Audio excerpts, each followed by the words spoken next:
I go by Lou, although I'm not picky about what people call me.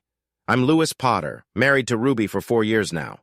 We've chosen not to have kids yet because we value our freedom a bit too much. Maybe we'll change our minds, but probably not until we're well into our 30s. We both grew up in poor families, living just a few streets apart. But we didn't meet until we were 18 at a college recruitment event. Ruby excelled in college and became an accountant and credit controller. Meanwhile, I struggled academically and didn't even graduate.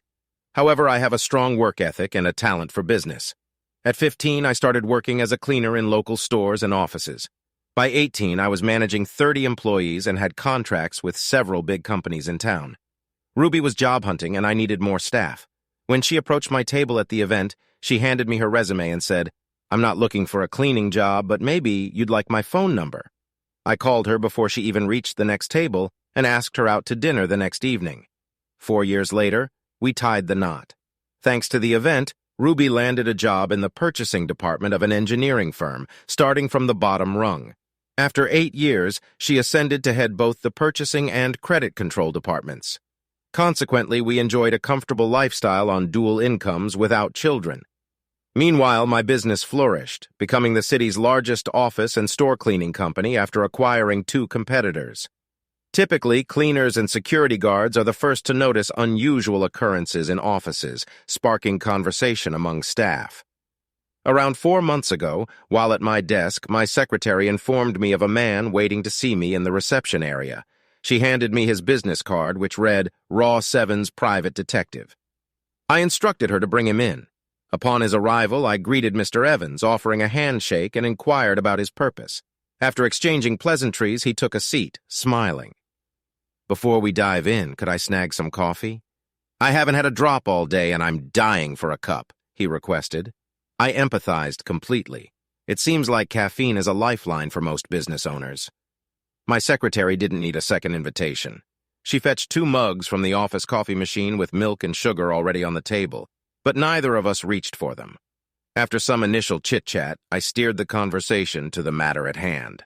"So, Roz, how can I assist you efficiently?" He wasted no time getting to the point. "Please, just call me Roz. As you can see from my card, I'm a private investigator working for a client who suspects his wife may be having an affair or is on the brink of one. Our client's wife is employed as an accountant at Stevens Piping, a company with AM Metals as one of its main suppliers. AM Metals recently hired a new salesman, Alastair Clark.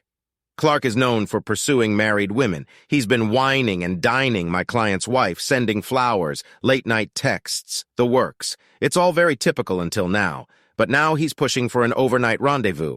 We've gathered quite a bit of information, but we need to fill in the final gaps." I found myself intrigued. The whole spy scenario is pretty amusing, but the name AM Metals rings a bell. Ruby's company also sources materials from them, and this Clark character sounds like someone I'd rather keep Ruby away from. I glanced up and caught Roz looking at me, evidently awaiting a response, so I queried. "I get the gist, but how can I assist?" He grinned. "I was hoping you'd ask." "It's simple." Clark leaves flowers, notes, and other items on her desk. She reads them and tosses them in the trash. Your staff handles the trash. They can collect anything personal from him and pass it on to us. We'll vet it through our legal team. Gathering personal items poses no legal issue. We've also cleared it with her employer. Here's the authorization to gather information. By cooperating, they sidestepped potential legal troubles stemming from violating her contract's fraternization clause. If you're wondering why they agreed, here's the CEO's card. Give him a call to confirm. The CEO's number was already in my phone. Without a word to Roz, I dialed. He picked up on the second ring and without preamble stated, "Lou, I understand Roz Evans is with you. I authorize you to receive and transmit any non-company related information to him or his team. Our lawyer is drafting a formal letter which we'll email you. I've got to go. He's waiting in my office, but ring me if you need anything else." With that, he hung up before I could speak. Clearly, they wanted this sorted pronto. Roz smiled at me. I simply nodded and remarked, "He confirmed what you said. Give me all the details and we'll start collecting our trash in a separate bag. I'll sort through it here and you can pick it up every morning at 11. Does that work for you?" Roz affirmed. "It's perfect." I then phoned the designated crew leader, and Roz directed us on what to search for: early lunches, late lunches, flowers, notes, and so on. We collaborated with Roz for roughly 6 weeks. At the end of this period, he declared the investigation concluded. One of my employees observed that the subject didn't return after lunch. We contacted Roz and informed him. He trailed them to a motel. Subsequently, the marriage ended in divorce. Work and family life resumed as usual until one day Ruby seemed a bit troubled. I attempted to inquire, but she remained tight-lipped. About a week later, Donna, a seasoned employee who had been with me almost since the beginning, entered my office. Donna was a valued employee whom I considered a friend. Being 25 years my senior, she treated me like a son. As she settled into a chair, I sensed something was amiss. Then she began. "Remember a few months back when we were involved in that surveillance at the office?" "My interest piqued," I responded. "How could I forget? It was quite an intriguing time. Why do you bring it up?" I raised an eyebrow to convey my curiosity. "Well," she paused. "As you're aware, I now work in the same office as your wife, and the man we were monitoring is now visiting her office. I noticed a sizable bouquet of flowers, and she took them with her to lunch. Here's the card that accompanied the flowers." She handed me the card, and I read it. "Dear Ruby, thank you for assisting me in renewing my contract with your company. I cannot express how grateful I am to you. I hope you'll join me for lunch so we can catch up. With love, Alistair." My blood ran cold.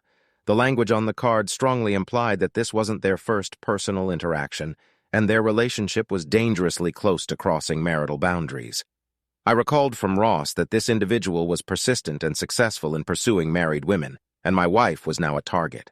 Thanking Donna, I requested she keep a close watch and provide me with daily updates. If any further notes surfaced, I asked her to bring them to me immediately upon discovery.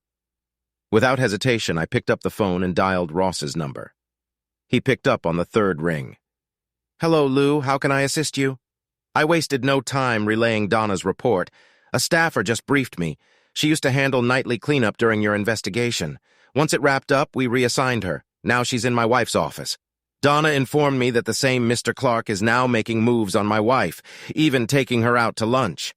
I've got a card with flowers from him indicating his intentions." Ross took a deep breath. "Our inquiry into Mr. Clark is ongoing. You're actually the third husband involved presently. The distinction lies in the fact that the other two weren't initially aware of his identity. They've agreed to share expenses. Would you like to join them?" I promptly responded. "Absolutely. What's the next step?" Ross suggested meeting with the other husbands at 2 p.m. and proposed. "Could you swing by my office to meet, fill out necessary paperwork, and exchange information?" I agreed to arrive precisely at 1:55 p.m. in Ross's office. I found Dan McWilliams and Johnny Ashley, along with Ross and his associate Mike Pearson, who was gathering data on the case. Ross commenced the meeting stating, "Gentlemen, we're here because you three share a common predicament. Dan, Johnny, meet Lou. He's interested in joining your investigation. If you're amenable, we'll register him as a client and facilitate information exchange." They glanced at me, then at Ross, and responded, "Yes, that sounds good." The paperwork consumed approximately 15 minutes. Following that, I used my personal credit card to front the $5,000. Since Ruby wouldn't receive a statement for this transaction, Ross proceeded addressing Dan, Johnny, and me. Our shared issue revolves around Mr. Alistair Clark. Lou, just to fill you in, Dan's wife works alongside Mr. Clark at AM Metals, while Johnny's wife is employed by the school board, which sources metals for tech classes in schools. Mr. Clark follows a well-rehearsed routine. He pursues women at their workplace with flowers, messages, lunches, and often attempts to lure them to a motel after lunch. He employs the same tactics with married women, pressuring those with children into infidelity, and coercing childless women to request free passes from their husbands. He seems to derive pleasure from husbands knowing he's captured their wives' affection. He arranges week-end getaways only to abandon them later. Over the past year, we've documented at least 5 divorces in our area attributable to him. Further investigation revealed his previous employment in Dallas, where he was terminated after being sued by 7 husbands in a class-action lawsuit spanning 3 years for alienation of affection. This man is despicable. Ross paused to take another sip of coffee. Lou, are you assigned to clean at AM Metals or the school district office? As per our last check, if you collect trash from your wife's bin, you're free to use its contents unless there's a confidentiality agreement in your contract with the company you're cleaning for. I shook my head. No, we aren't. Neither was my response. Ross acknowledged. That's unfortunate. Nonetheless, continue gathering garbage from your wife's bin. Who covers your wife's phone bill? I replied. My business does. Ross grinned and inquired, what's her phone number? Samsung. I stated matter-of-factly. Great. Please complete this form granting us permission to retrieve data from her phone. He then handed me a paper with a QR code and added, scan this code on her phone. It'll direct you to our server. Use the provided username and password, and a program will be installed on her device, transmitting all calls, messages, emails, and WhatsApp chats to us. We were aware he typically uses a mobile phone to avoid accidental answers from spouses on home lines. The meeting concluded with Dan, Johnny, and me swapping phone numbers and establishing a WhatsApp group, including Ross and Mike for easy information exchange. Upon returning home, Ruby was already there, visibly preoccupied, clutching her phone closely and appearing distant during our conversation. She left to feed the dog, taking her phone and unusual behavior. When I inquired about her day, she mentioned feeling tired after an odd day and retired to bed at 9:32, much earlier than usual. I stayed awake until our regular bedtime, then searched for her phone. It wasn't in its usual spot, so I headed to our bedroom. I noticed a telephone cord near the bed, and upon closer inspection, found it beneath her pillow. Retrieving it without waking her was impossible, so I retired to bed, troubled by the situation. Fortunately, she rose in the middle of the night, allowing me to swiftly scan the QR code, input the details, and return her phone unnoticed. For her departure the following morning, she aimlessly roamed the house until leaving for work. Had I not engaged her, she wouldn't have divulged anything. Around 11:30 a.m., Mike phoned from Ross's office. They had completed analyzing the initial data dump and he began to elucidate. She established a new email account, seemingly exclusively for his use. Conveniently, this aids our investigation. Initially unaware of his means of communication, we're now endeavoring to hack into his email. His correspondences are aggressively persuasive. He coerced her into discussing how you were her first and only, insinuating she needed to explore new experiences to invigorate the marriage. She shared lovemaking details of your life, which he absorbed and weaponized to his advantage. He hinted at spicing up your bed life and likely proposed a weekend rendezvous during their recent lunch. He's now asserting it's merely physical and insists if she truly loves you, it won't constitute infidelity, leveraging guilt to manipulate her. I discussed her behavior last night, noting she appeared consumed by these thoughts. She didn't even acknowledge my presence last night or this morning, I inquired. Are they still in contact or planning another lunch? Mike reviewed the messages and relayed the latest one. Just received. Let's meet for lunch at the beach club tomorrow and strategize. Liu loves you, and if you tell him, it won't be considered cheating, and he can't deny you a free pass. Her response was simply, okay. After wrapping up my discussion with Mike, I leaned back, contemplating my next move. Talking to her directly won't suffice. He'll persist, perhaps even resorting to taking her to a motel for a rendezvous. No, I have to put an end to this or to our marriage. I dialed Ross, exchanging pleasantries before getting to the point. It seems he's making a direct move on Ruby and flaunting it in my face. Even if I intervene, he'll find another tactic, maybe arranging a motel excursion. I need a plan to nip this in the bud. I'm considering filing for divorce. I also think I need a backup plan, though I haven't figured out what it entails yet. What do you think? After a brief pause, Ross responded, having a backup plan is wise, but if it fails, he won't relent. I'm familiar with his type, and his ego won't let her slip away. So if forgiveness isn't an option, divorce may be inevitable. I'll prepare a packet of documents for your attorney at some point, or I can recommend mine. I have my own. Thanks, I confirmed. He drafted a business agreement protected by a trust in case of divorce. I contacted my lawyer and scheduled a meeting for the next day at 9:30. Upon arriving at his office in the morning, he scrutinized me. Damn it! Who changed it? I chuckled. He knew me too well. Taking the cup of coffee his secretary provided, I began. Ruby is on the verge of betraying me. A salesman at her workplace has set his sights on her. She's taken the bait, and now I see no other recourse. I'm devising a backup plan to halt everything, but if she cheats, Plan A goes out the window. We spent the ensuing hour exploring potential courses of action. I favored a straightforward divorce. Our business, safeguarded by the agreement, would be divided evenly, and there were no children, thus eliminating the need for child support. The house would be sold. I had no intention of pursuing legal action against Clark, his employer, or her employer. Too costly with slim chances of success. We sealed our agreement with a handshake. After settling the fee, I departed. He mentioned finalizing all documents and storing them in the archives for future reference. Ruby's demeanor fluctuated throughout the week. One evening she showed affection, while the next she barely acknowledged his presence. On Friday afternoon, Donna called to share that Ruby had received a sizable bouquet of flowers along with a postcard. That settled it for him, and he asked for my opinion. While composing a message in the WhatsApp group, I noticed Ross's post to Dan, inviting her to dinner at the Holiday Inn.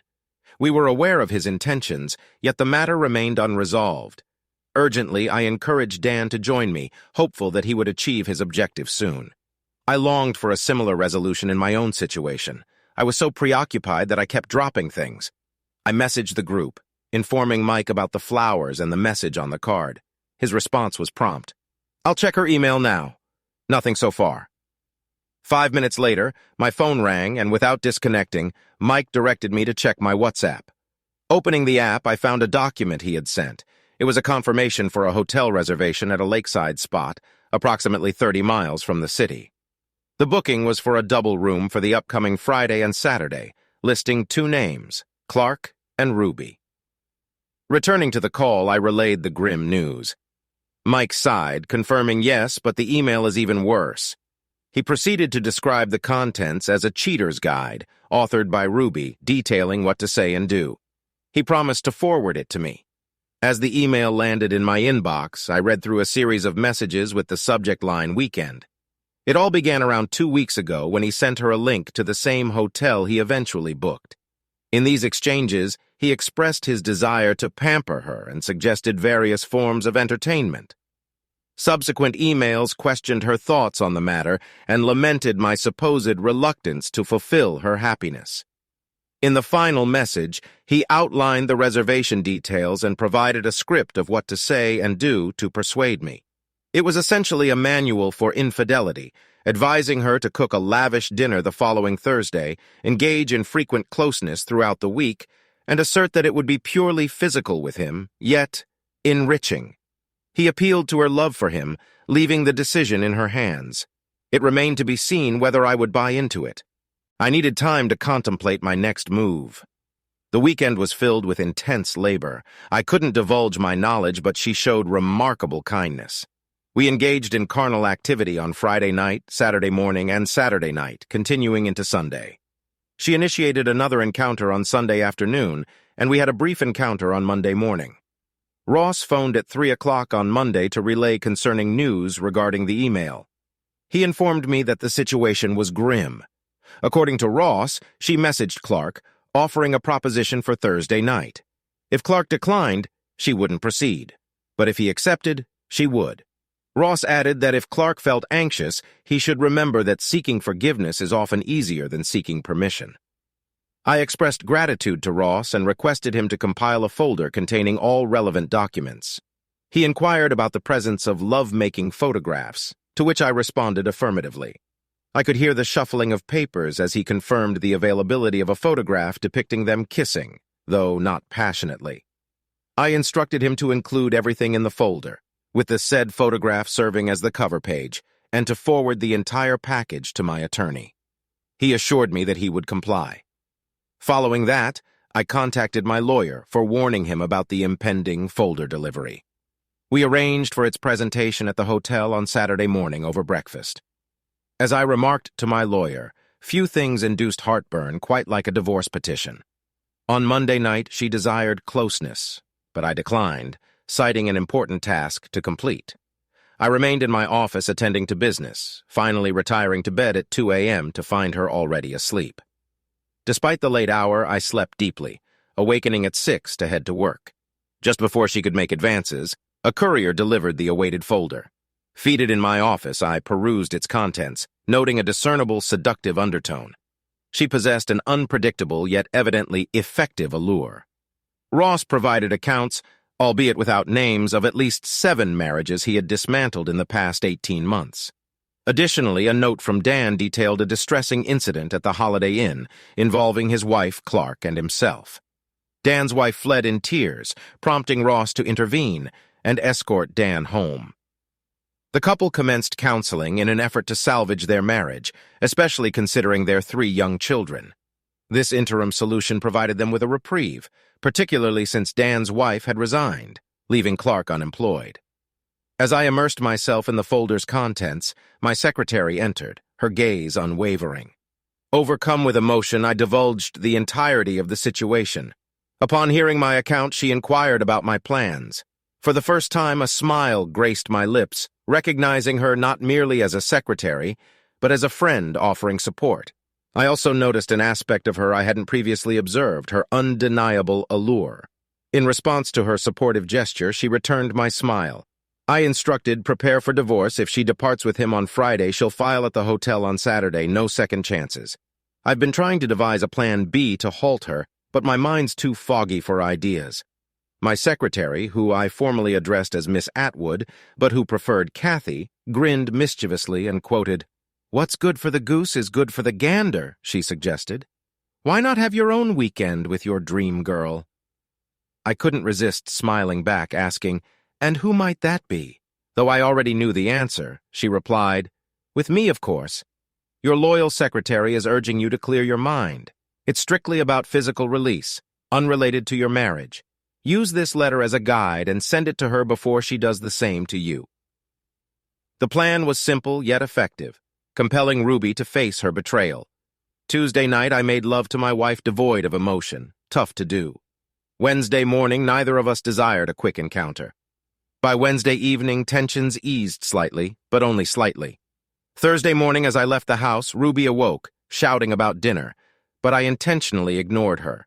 Around noon, Ross called, informing me that Ruby messaged Clark, boasting about preparing a lavish dinner for me and promising to update him on our conversation. To preempt her, I headed to the store and purchased chicken, potatoes, and vegetables, all intended for baking, along with a bottle of her favorite white wine. By 2:30, I was back home, and within 2 hours, everything was prepared and in the oven. As I was placing the potatoes to bake, Ruby arrived with shopping bags, looking puzzled. "What are you up to?" she asked. I grinned broadly. "I'm simply preparing dinner for my dear wife. Wanted to make it special before we sit down for a chat." I noticed a perplexed expression on her face. Clearly taken aback, she responded, "Oh, I was going to cook dinner too, but after we eat, I have something important to discuss, so it's going to be a long night." "Of course," I replied, turning away with a smile. I had already made a significant contribution to her plans. Dinner proceeded tensely. I kept the conversation flowing, deflecting any attempts to shift the focus onto me, urging her to savor the meal before sharing my own news. Once we finished, I took the lead. "Bring your wine to the kitchen, we can talk there," I suggested. She followed. Earlier, I had discreetly placed a folder with a letter outlining her excuses on the kitchen table, concealed beneath a couple of magazines. Now I removed the magazines, revealing only the printed document. "Ruby, you know I cherish you and would never intend injury," I began. "But we wed young, and my lack of experience became apparent. Lately, my new secretary, Miss Atwood, or Kathy, as she prefers, has been confiding in me. Her tales are captivating. I could listen for hours. Now I need to clear her from my mind before we commit to spending our lives together.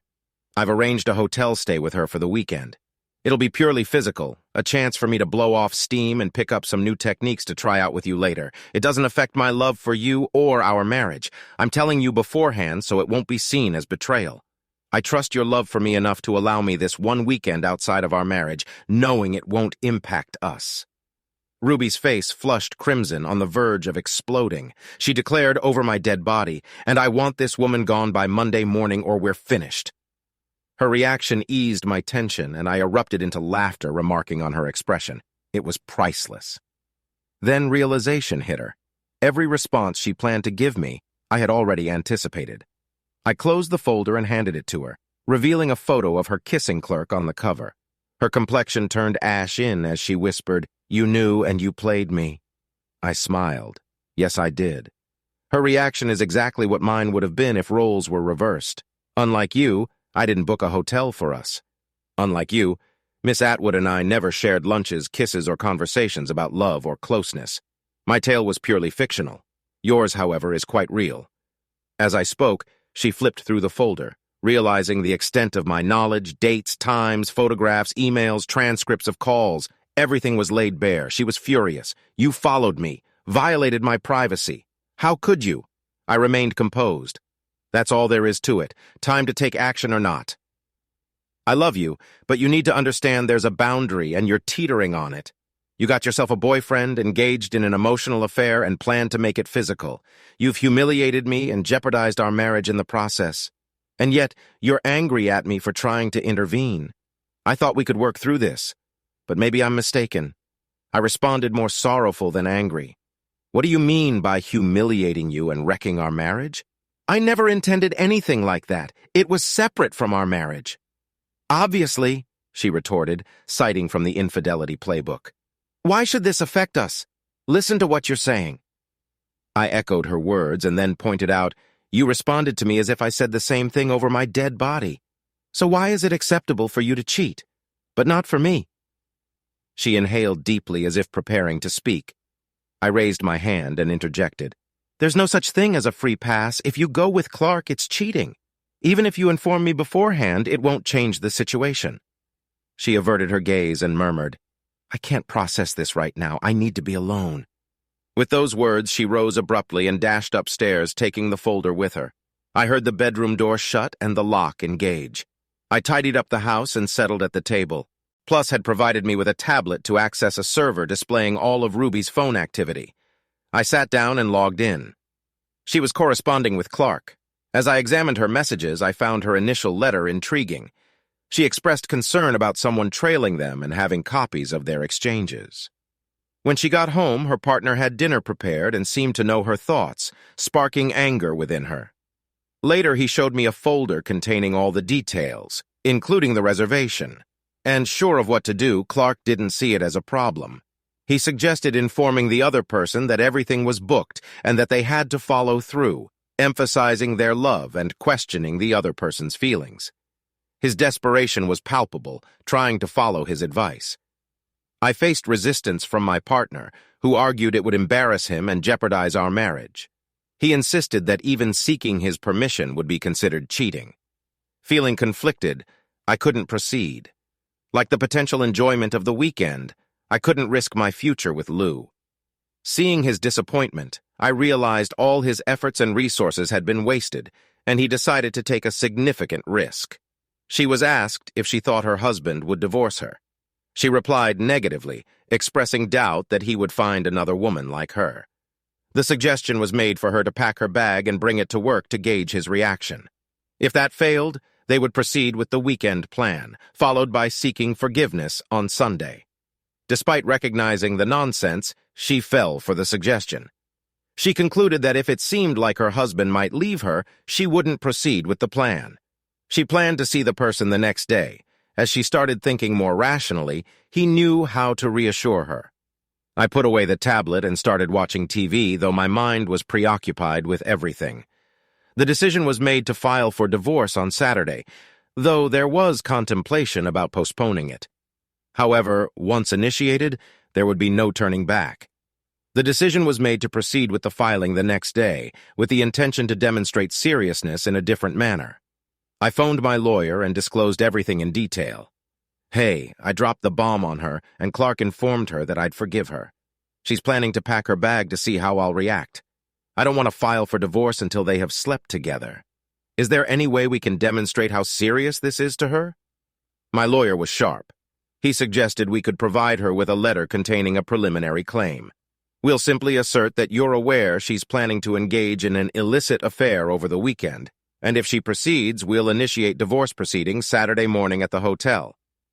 I proposed expanding the text a bit and delivering it to her at her office, preferably with Clark present. What do you think? It'll serve as definitive proof that I mean business.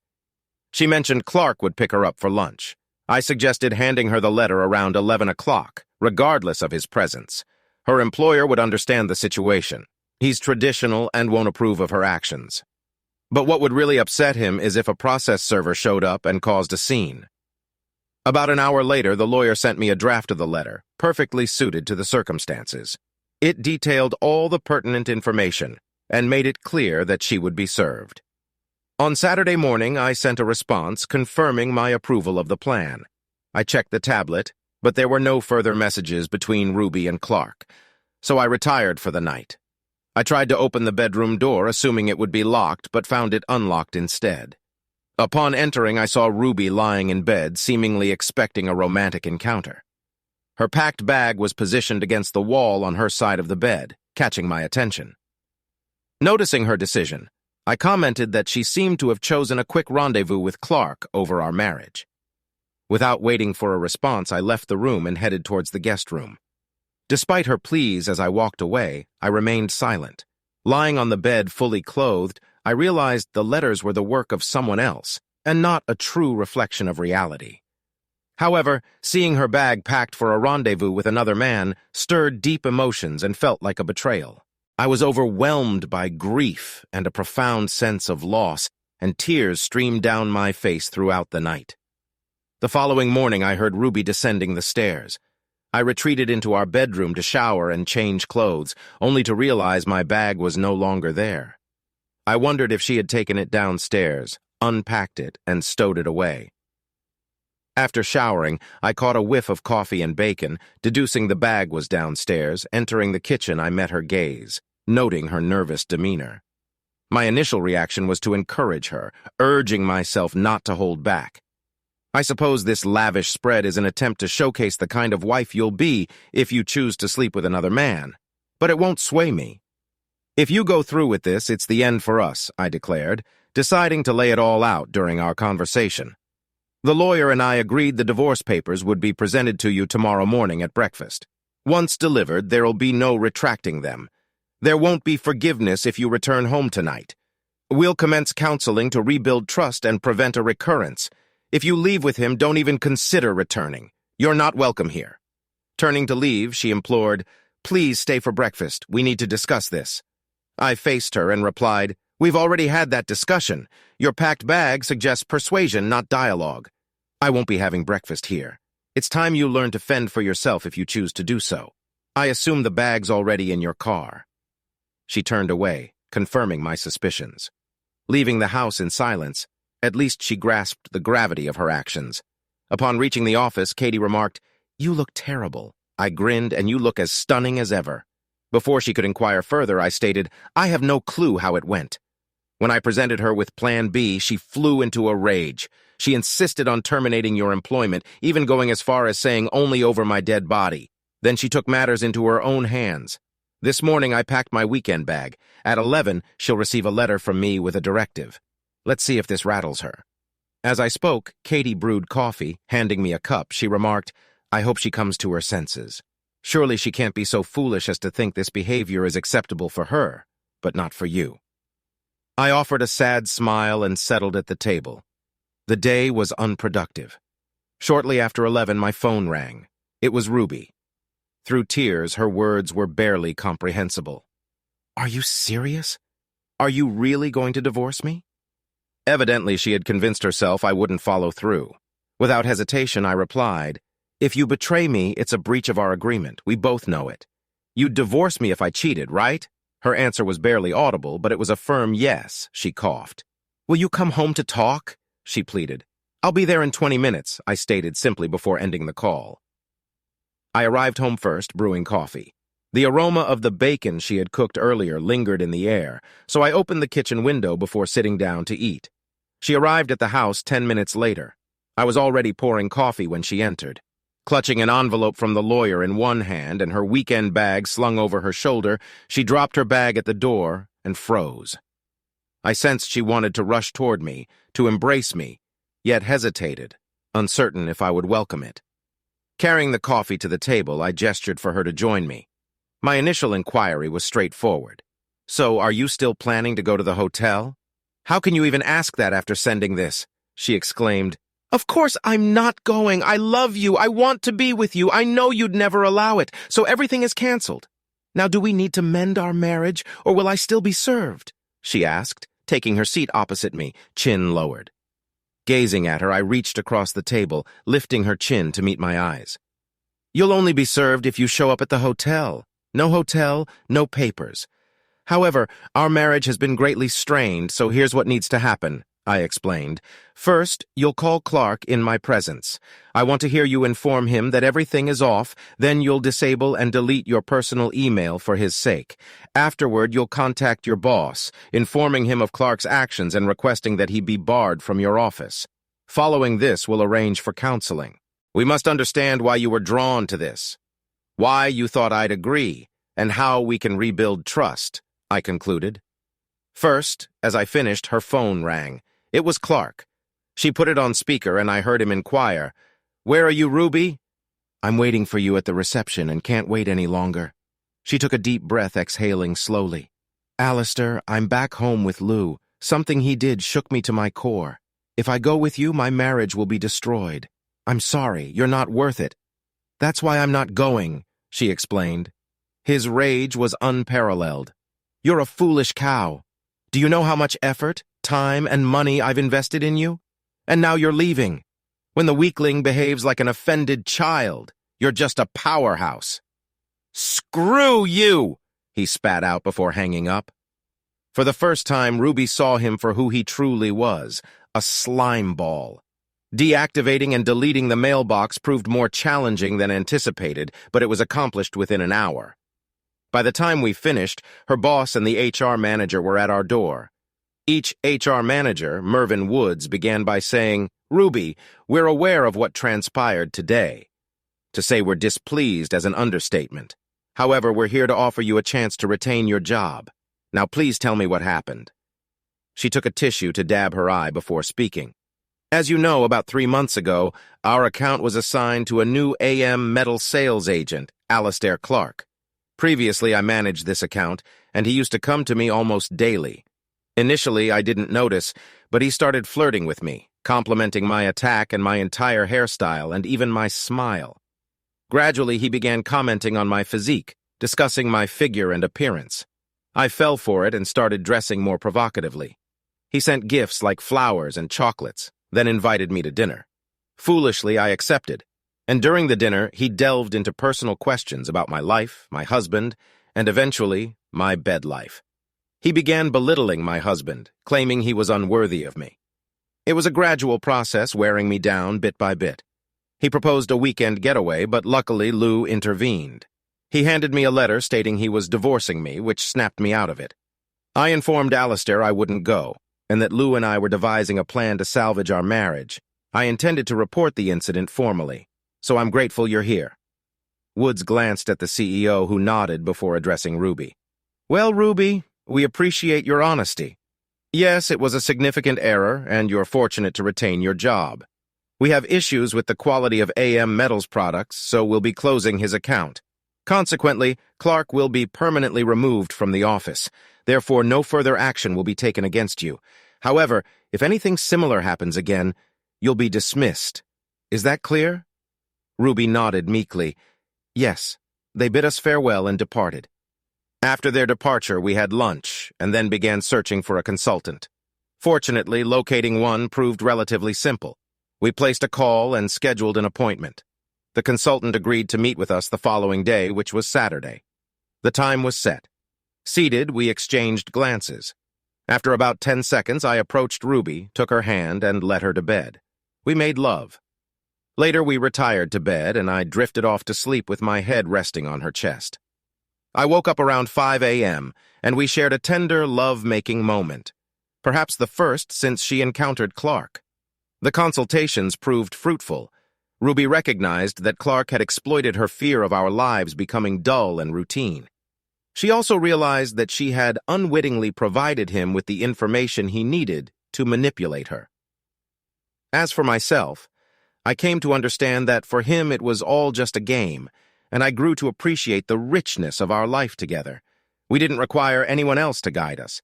The consultations spanned 3 months.